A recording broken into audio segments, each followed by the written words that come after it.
So going back to that call to be the equipper of saints, I don't know if there's too many churches out hiring equippers of saints, it sounds really legit, but it's probably not the most glamorous title that a lot of ministries are having. But what does that translate to as far as jobs or positions? Like, what are all the different ways that someone maybe who feels this call towards being an equipper of saints, being a minister in the church or in whatever capacity, what are some jobs or positions that could look like that? Right. So what does it look like as far as a job? Yeah, hands-on. What does it look like? Charlie, want to take this? There is not one age group. It doesn't matter if you're in the baby unit nursery zone of the local church, children's, middle school, high school, senior adults, where you're not equipping the saints. Mm-hmm. And that's the first beautiful thing is like, oh, well, you have to be a certain age or you have to have a certain title in the pastoral world or the church world to actually be effective. Not true. Mm-hmm. If we learned anything over the years, it's that it's never too young to invest in a human's life. In fact, God's word never returns void. And so at every level, this is kind of like the big overview, whatever position you hold in the context of any ministry, it's in your DNA to equip people to do ministry. That's good. It just looks different at every age group. Right. And there's different tactics at every age group that you use. It was kind of funny, like if we get together, we can run over to Starbucks and sit around and have a coffee and yuck it up and have a good time. And we're we're enjoying ourselves. All right. But if I'm hanging out with a bunch of sixth graders, that's not necessarily, that tactic. Right. Yeah. I might get a bunch of airsoft things or we might get a bunch of, donuts or do something else, Playing dodgeball with a bunch of foam balls, right? Exactly. And yet we're still connecting life on life. And so the tactics might differ between the age group, but the purpose never does. Right. And I think the ministry can look very different in terms of the job. And of course we want to, here at Indiana Wesleyan, we love the church, and that's going to be our first priority is we want to equip people to be pastors in the local church. But there's a lot of other ministries out there.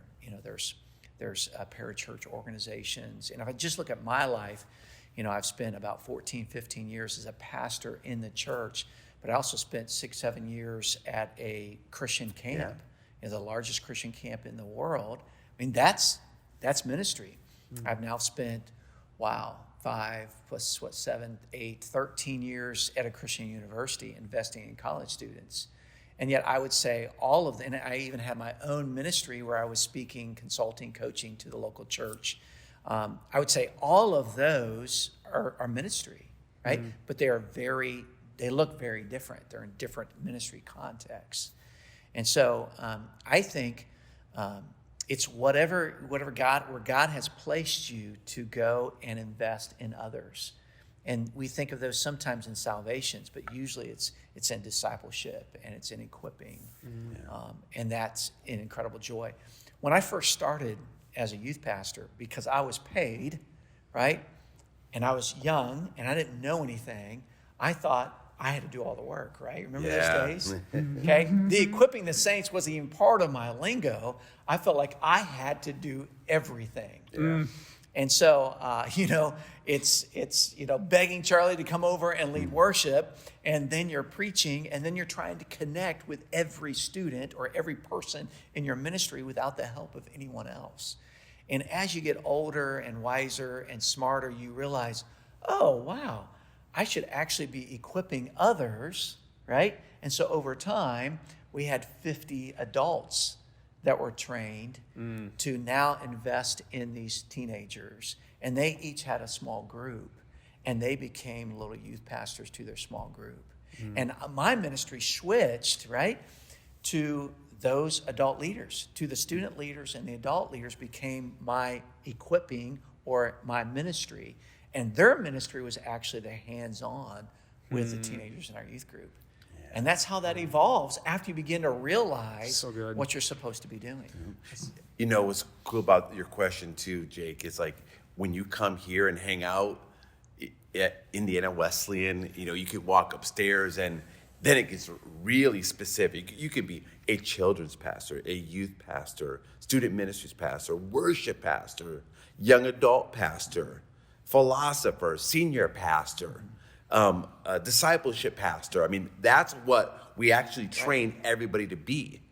And so there are many expressions of what it means to be pastor. Yeah. And all of those, whether it's children, youth, young adults, senior adults, whether you're in some zone in between as an equipper in the church, or like you were saying, Dr. Shiggs, like outside in a parachurch organization, we study that here. We even talk about what's it like to be a barista in Africa, and yet you're still a pastor. So good. So there's not just a traditional sense here. There's also, what does it mean to be international? What does it mean to understand how to instill like the identity of what your calling is in a culture that is resistant or rejecting it? And so you go in as a teacher. I've got a dear friend who is an incredible teacher in a country that we can't talk about, and that's their day job. That's their tent making job. Right. But their purpose is equipping the saints. It's helping people understand Jesus. So community development is a big deal, what we do here at IW as well. So it could be more the traditional route and take some of those majors. You could be part of community development and have a whole nother zone to be connected. Some of our students actually transitioned out of one of our majors, and I'm thinking of a young lady, I won't say her name, who's very tied into the sex slave trade as an incredible minister, pulling people out of that. Wow. And she's been doing that now for 12 years. Wow. And so it can take many different shapes and forms. Absolutely. Except, you know what unifies us all? Ephesians 4. We're all called to equip. So we're unified. Yeah, and I think sometimes we see students come to IWU and they have these grandeur visions of preaching before thousands of people. Yeah. Right? And that might be the case. That might happen. We also have people here pursuing a ministry degree, and they sit there and go, they're kind of like Moses. I can't imagine ever preaching. I feel like I don't have those gifts. And the beauty of ministry and different ministry contexts is there's a place for each one of those people. Yeah. Right? There are administrative, maybe someone's really, really good at administration or being behind the scenes and making everything run smoothly. There's positions for that for you in ministry. Yeah. And some people are really, really good communicators and they want to be preaching every Sunday. Well, there's obviously positions for you to be preaching. And when we talk about community development stuff, some of that is how do we meet the physical needs of people around the world and we take the gospel with us. You know, and it's never just meeting the physical needs. It's bringing the gospel with you. And it's never just meeting the spiritual needs. It's also meeting the other needs that people have. And that really communicates the gospel when we're able to do those tangible, physical things in which people need desperately. Yeah, that's awesome.